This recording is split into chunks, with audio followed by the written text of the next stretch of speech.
आज Doubtnut app download करें। Doubtnut पर अपने सभी गणित, रसायन विज्ञान, भौतिक विज्ञान और जीव विज्ञान के डाउट्स का करो सफाया। बस प्रश्न की फोटो खींचो, एक ही प्रश्न को क्रॉप करो और तुरंत वीडियो सोल्यूशन पाओ। अभी डाउनलोड करें। हेलो दोस्तों, हमारा प्रश्न है, एक जलयान से सोनार द्वारा तरंगे भेजी जाती है जो परावर्तित होकर प्रेक्षक तक पहुंचती है।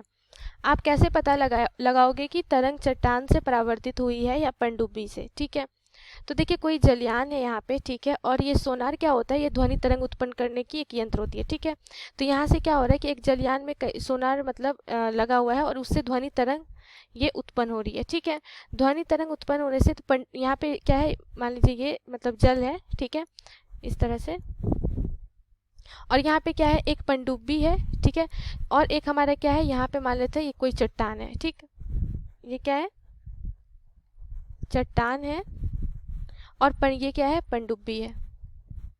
ठीक है, तो देखिए पनडुब्बी, चट्टान तो क्या रहेगा, ये तो स्थिर रहेगा। ठीक है, लेकिन पनडुब्बी स्थिर नहीं रहेगा, या तो कभी ये क्या होगी, ये पनडुब्बी की जो गति होगी क्या होगी, गतिमान होगी। कभी क्या होगी, जो जलयान है या मतलब सोनार कहेंगे, जो ध्वनि स्रोत है उसके कभी पास आएगी, कभी दूर जाएगी। ठीक है, तो देखिए हमें पूछा जा रहा है कि हम कैसे पता लगाएंगे कि जो तरंगे हैं वह चट्टान से परावर्तित हो रही है या पनडुब्बी से।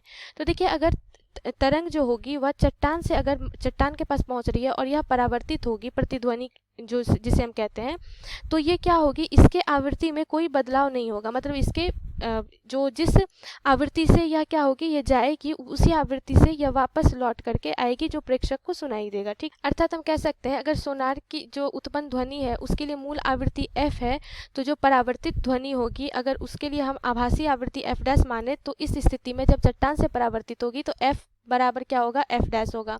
वास्तविक और आभासी आवृत्ति क्या होगी, समान होगी। लेकिन अगर पनडुब्बी से परावर्तित होगी तो कभी कभी आवृत्ति मतलब ध्वनि क्या सुनाई देगी, कभी हमें ज़्यादा सुनाई देगी, कभी कम सुनाई देगी। यहाँ पे क्या लगेगा, डॉपलर प्रभाव हमें सूचित होगा। तो इससे हम पता लगा सकते हैं कि हमारी जो चट्टानें हैं वह कहाँ से परिवर्तित हो रही है। अगर हमें ध्वनि समान सुनाई दे रही है तो इसका मतलब क्या है कि वह चट्टान से परावर्तित हो रही है, और अगर हम ध्वनि की आवृत्ति या फिर ध्वनि जो आवाज़ है वह कहीं पे कम और उसकी ज़्यादा हमें सुनाई दे रही है, इसका मतलब क्या है, वह पनडुब्बी से परावर्तित हो रही है। धन्यवाद।